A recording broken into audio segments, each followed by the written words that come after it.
income tax. According to Confucius, the hardest thing to understand in this world is income tax. And perhaps he is correct.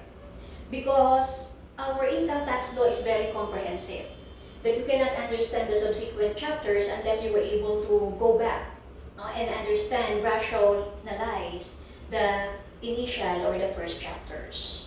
But as we go along, we will try to simplify these complicated concepts on income tax. Allow us to teach you how to learn the way that we learned it before. Initially, when we talk of income tax, the income must be subject to income tax. There are three requisites. First, there must be a gain.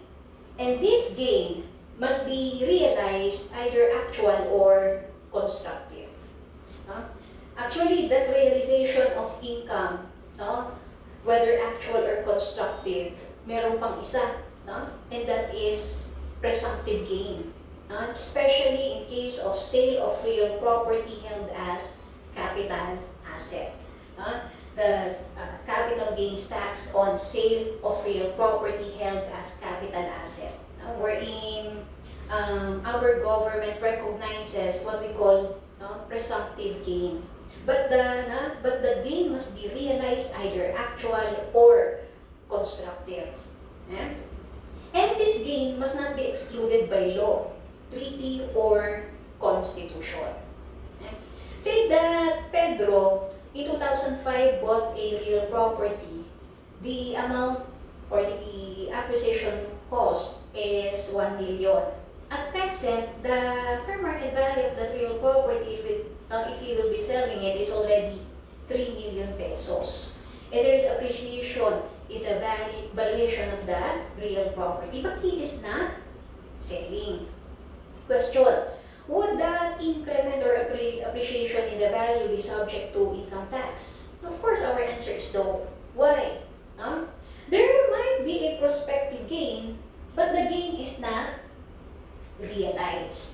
And there is no realization yet of the gain in order to subject it to income tax. Remember, the three requisites in order for income to be subject to income tax.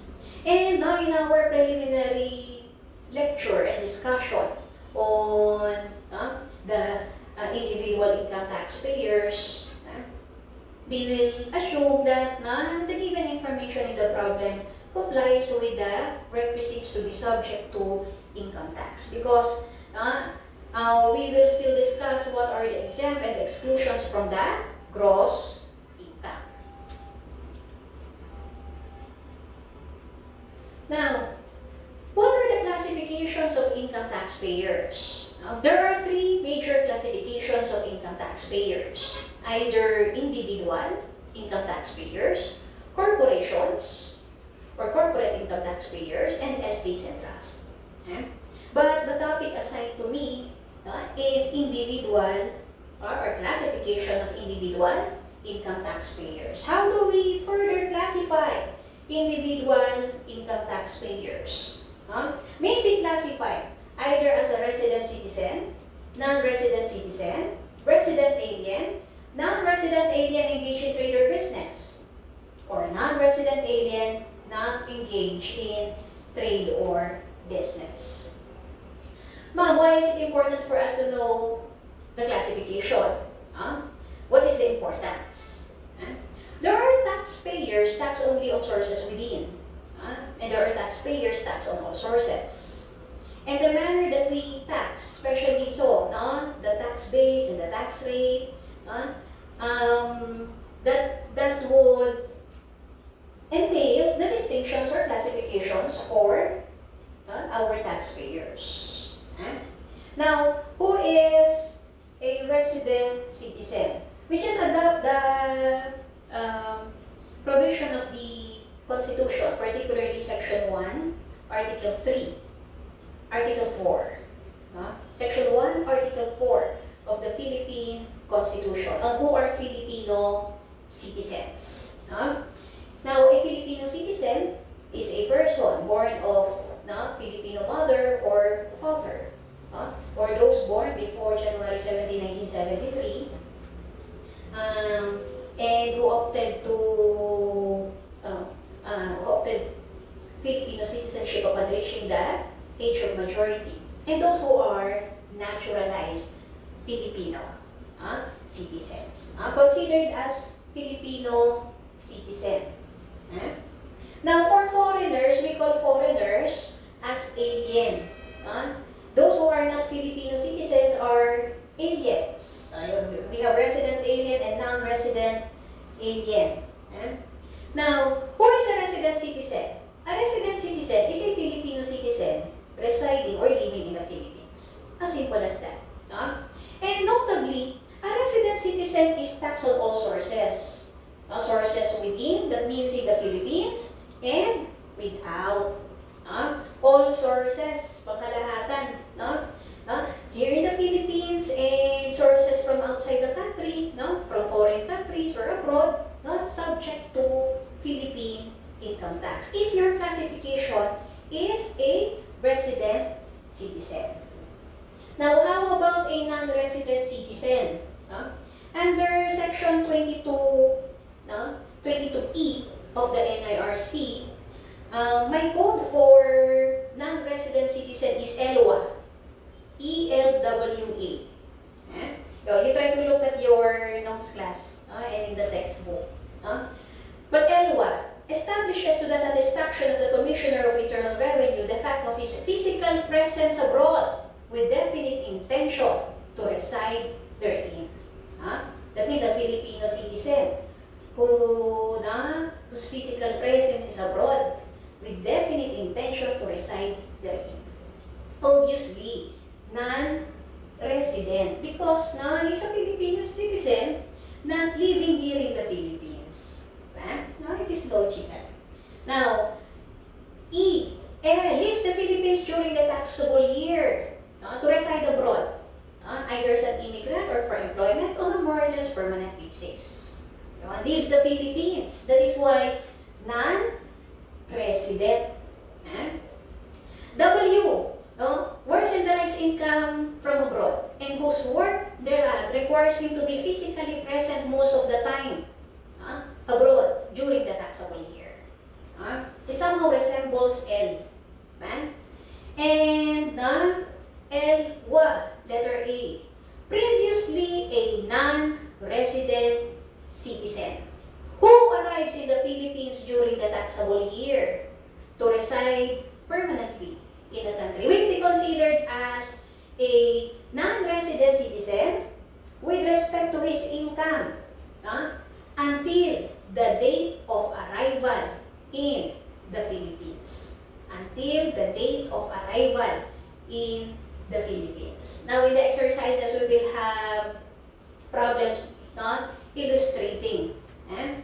But remember, our code is ELWA.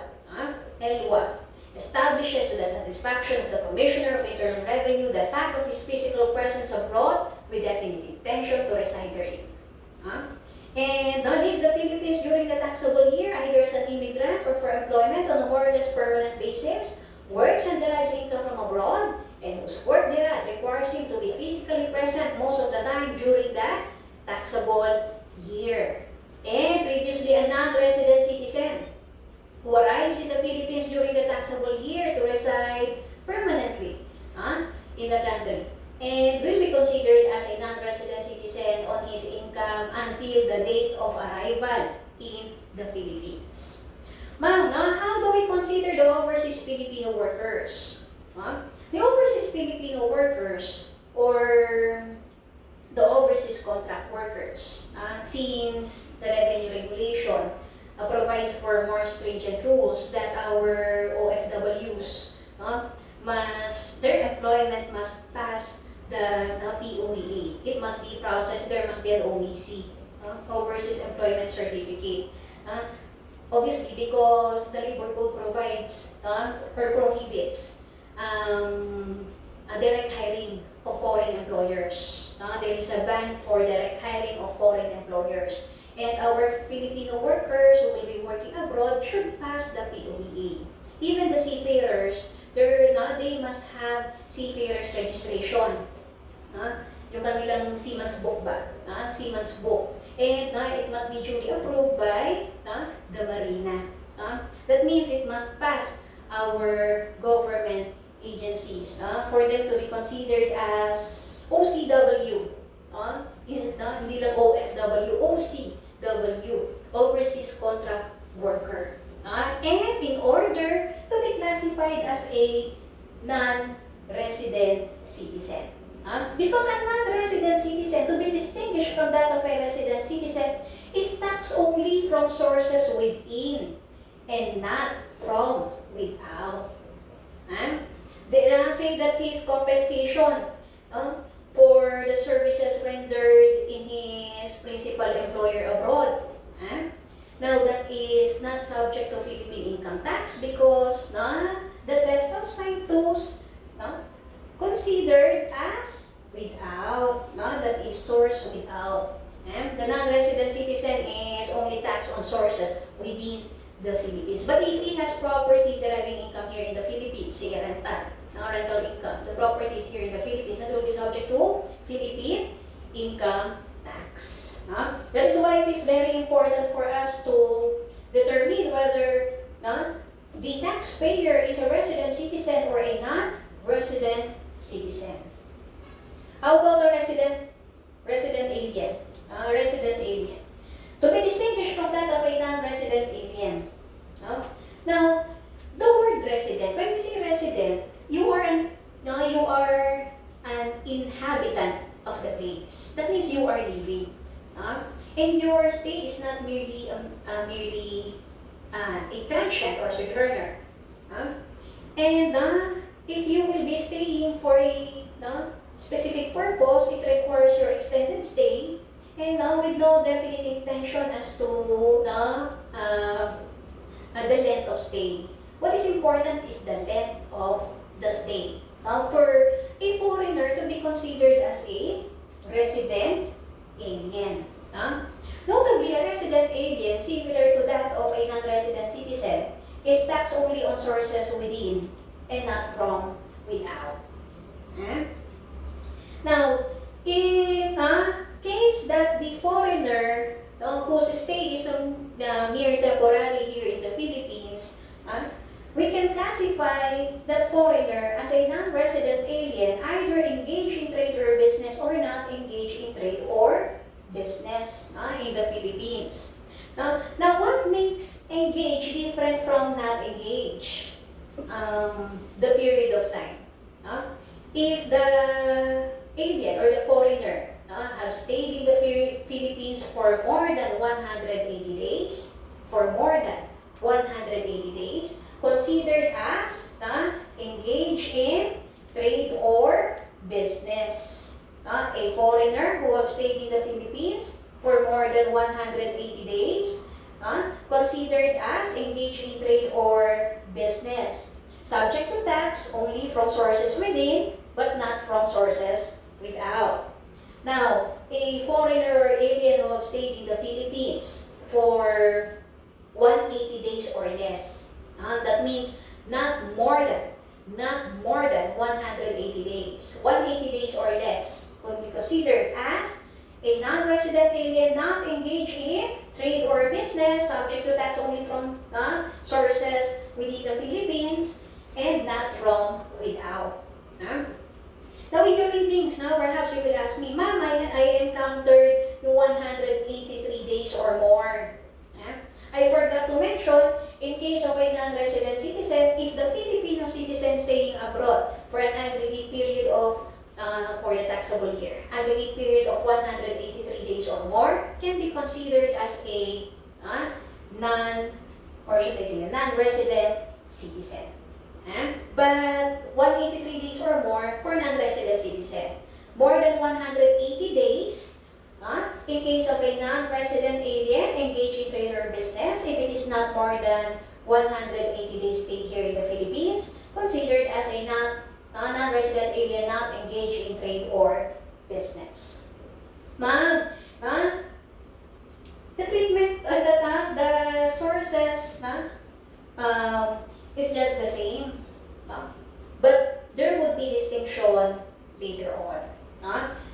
tax base. When we say tax base, now, the tax base for purposes of computing income tax may either be based on the taxable income or the gross. If you're a taxpayer, I would prefer based on the taxable income. But because when we say based on the taxable income, you can deduct something from the gross.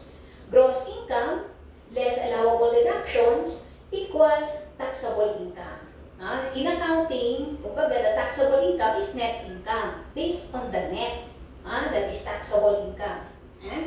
Now, for a resident citizen, tax based on the taxable income, that means that is the net.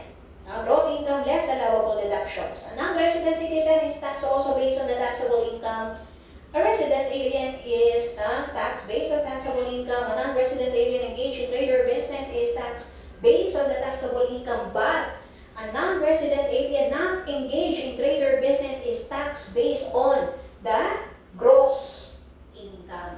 And that makes the more than 180 days perimeter period important for a non-resident alien. Because now, if the non-resident alien will already qualify as not engaged in trade or business, that taxpayer is taxed based on the gross income. And he cannot claim for allowable deductions. We will have sample problems later on. How about the tax rate? For individual income taxpayers, we have a combination.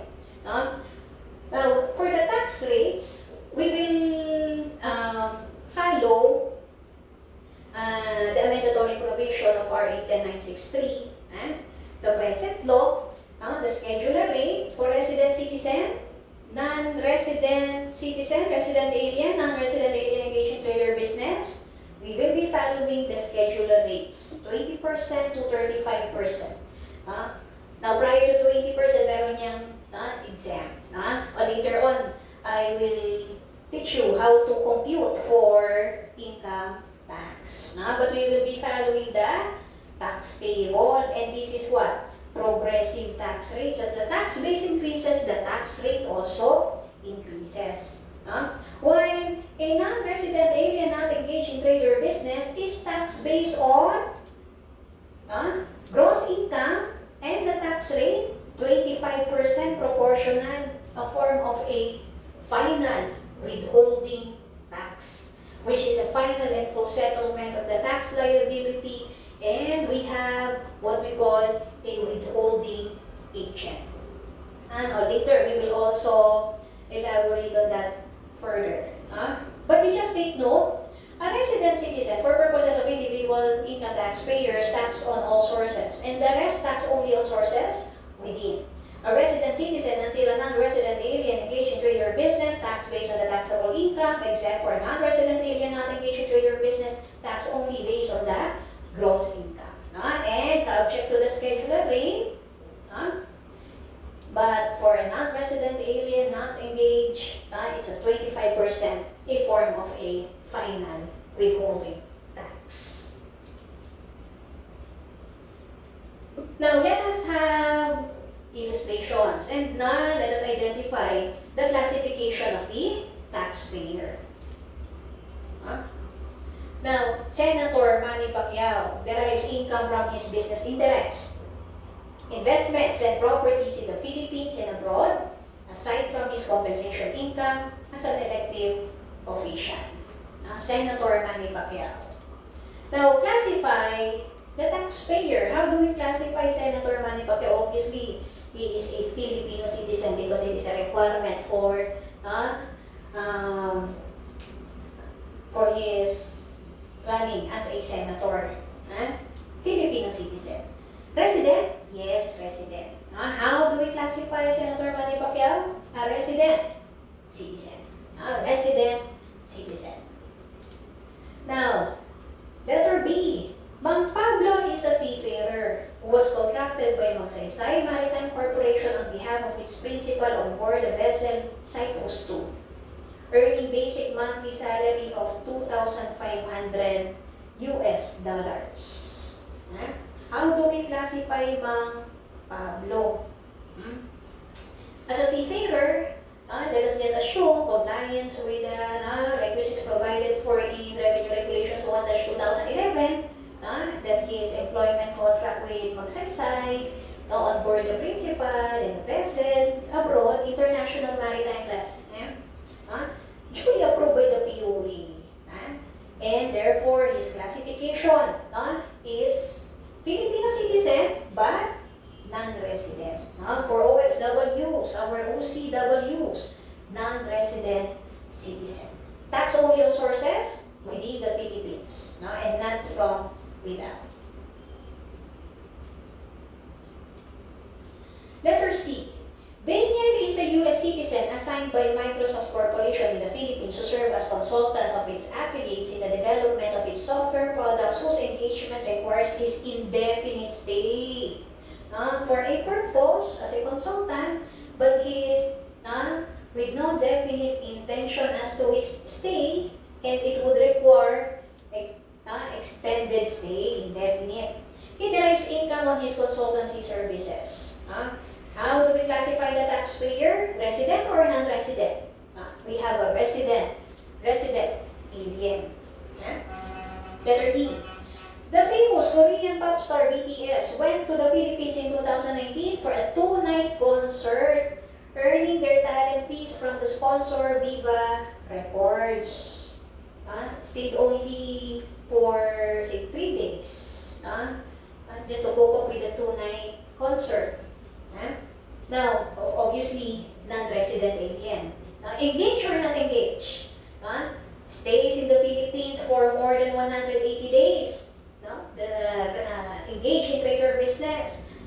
Their stay is only for 3 days, approximately 3 days. Considered as a non-resident alien, not engaged in trade or business. Tax only on source within, and gross income, final withholding of 25%. Now let us have this problem. Rex Gomez, individual income taxpayer, received the following income in 2019. Business income, 6 million. This is Philippines. Gains from dealings in property, Philippines, 5 million. Business income in Russia, 2 million. Expenses in the Philippines, 1.5 million. Expenses in Russia, 1 million. Compute the tax base in computing income tax, assuming tax base, the taxable income, or based on the gross income, depending on the classification of the taxpayer, whether resident citizen, letter B, resident, non-resident citizen, resident alien, non-resident alien engaged, or non-resident alien not engaged in trade or business. Remember that the resident citizen is taxed on all sources and the rest taxed only on sources within. But you take note, for a non-resident alien not engaged in trade or business, tax based on the gross, and he cannot avail of allowable deduction. Now, let us have the solution. Now, for same information as the previous, this is our, this is our information, same information. Now, business income, Philippines, within. For resident citizen, check. Non-resident citizen, this is within, also check. Let us just extend the 6 million and 6 million. Gains from dealings in property, 500,000 pesos. Philippines, this is also source within, and this is what? That forms part of the gross income. By the way, we are talking of the ordinary income. We did not include yet the other types of income, the passive income or those subject to CGT. Let us just simplify first the illustration. Simplified illustration. Gains from dealings in property, Philippines, 500. This is Philippines. Resident citizen, extend. Non-resident citizen, extend. Sources within, sources within. Business income in Russia for a non-resident citizen, this will not be subject to tax. The 2 million pesos extend to a resident citizen because a resident citizen is taxed on all sources, but not in the case of our non-resident citizen who is only taxed on sources within. Expenses, Philippines, 1.5 can be extended to resident citizen and non-resident citizen? Yes, because the tax base for purposes of computing the income tax is based on the taxable income. That means the net. Let us just extend. Expenses, Russia, 1 million. Can we extend in case of our resident citizen? Yes, because a resident citizen tax based on the taxable income and tax on all sources, you can avail of allowable deductions in your income derived from foreign countries. But not in the case of a non-resident citizen. Therefore, let us just deduct the allowable deductions from this total gross income. 6 million plus 500,000 pesos plus 2 million. This is 8.5 less the 1.5 and the 1 million. Our taxable income is 6 million pesos. For a non-resident citizen, 6 million and 500,000, 6.5 less the 1.5, that is 5 million pesos taxable income. Now, in case of a resident alien and non-resident alien engaged in trade or business, there is similarity. I just include that in one column. And we have a non-resident alien not engaged in trade or business, tax based on the gross income and not the taxable income. Business income Philippines of 6 million, extend to our resident alien, non-resident alien engaged and not engaged because this is source within. Ma'am, is it possible that the foreigner who is not engaged in trade or business has business income here in the Philippines? Yes, even in an isolated transaction, if that foreigner is engaged in business in an isolated transaction here in the Philippines, derives income. Okay, we have business income Philippines, extend to both columns. Gains from dealings in property here in the Philippines, extend to both columns. Business income Russia? Now, no, because resident aliens, non-resident aliens, tax only on sources within. Expenses Philippines, 1.5, extend to resident alien and non-resident alien engaged because they are taxed based on the taxable income. But not in the case of our non-resident alien not engaged in trade or business because this taxpayer is tax only tax based on the gross income. No allowable deduction. It follows then that our expenses Russia cannot be availed by the foreigners. Tax base for purposes of computing income tax. Resident alien and non-resident alien engaged in trade or business, tax based on the taxable income. A non-resident alien not engaged in trade or business, tax based on the gross income. Therefore, 5 million and 6.5 million respectively. Now, next month, after determining the classification of the individual income taxpayer, distinctions, the sources, tax base, and the tax rate, and granting that we are required to compute for income tax. How do we compute for income tax? How to compute for income tax? If the taxpayer is taxed based on taxable income and that the rate based on the schedular tax rates provided for under Section 24A as further amended, 2018 until 2022, this is our tax table. I'll just teach you how to use the tax table class. Now this is our tax table. We have the first column showing the bracket. As meron tayo 1, 2, 3, 4, 5, 6. The second column and the third column. Ma'am, is there a need for us to memorize the tax table as much as possible? Yes, for easy computation. If you can memorize the tax table, then memorize. Feel free to do so. To memorize the tax table. Now, say, our computed tax base based on the taxable income for resident citizen in the previous problem is 6 million. In the previous problem, our computed taxable income is 6 million. Compute for the income tax following the tax table. A resident citizen is taxed based on the taxable income, and we are adopting the progressive rates, the schedular rates. Now, how do we compute for the 6 million income tax due.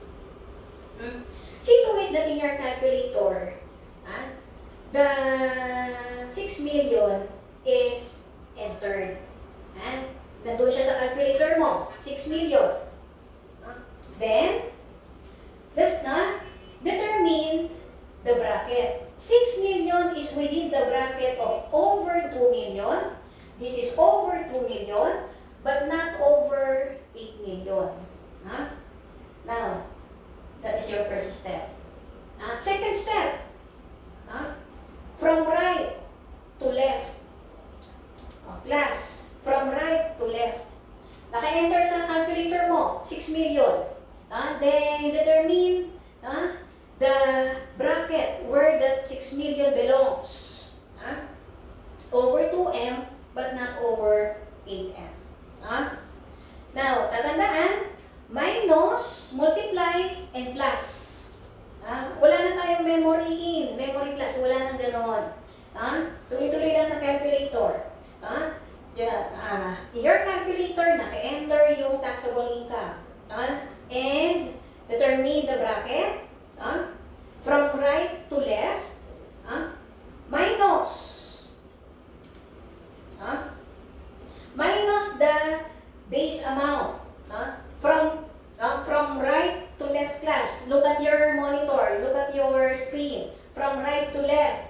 Naka-enter ang 6 million minus 2 million. Equals. Times the percentage of 32% plus 490,000 pesos. Computed tax base is 6 million less the base amount of 2M multiplied by 32% plus 490,000 pesos.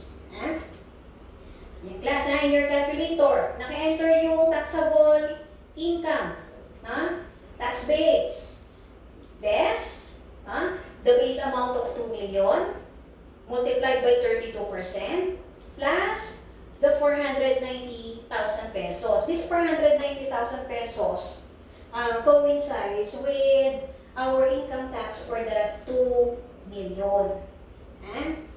Again, from right, look at your monitor, from right to left. There's no need for you to press memory plus or memory in. No need. Tuloy-tuloy na kayo sa calculator. Our answer is 1,770,000 pesos. I would advise you to memorize the tax table. And this tax table is applicable in case of resident citizen, non-resident citizen, resident alien, and non-resident alien engaged in trade or business.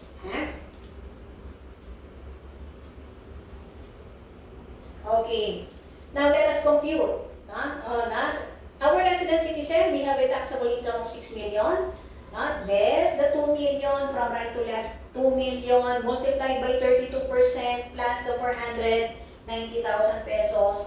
Our answer is 1,770,000 pesos. For a non-resident citizen, resident alien, non-resident alien engaged in trade or business, our answer in the previous illustration is 5 million taxable income. And the 5 million, first step, look at the bracket, is within over 2 million but not over 8 million. Therefore, in your calculator, you have 5 million less the 2 million minus multiply 32% plus 490,000 pesos. And our answer is 1,450,000 pesos.